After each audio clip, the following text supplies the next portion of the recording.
So, what did it become?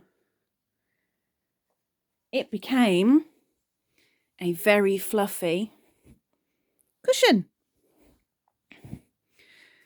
And if you want the proof, you can still see the odd bit of what you saw as a whip poking through. And if I turn it over,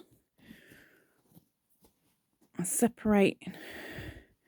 There is a zip. I'm not a seamstress, I don't claim to be. But if I open that up a little bit, give me a second. You can see inside, there's the original Bernat tweed. And I added some Go for Faux.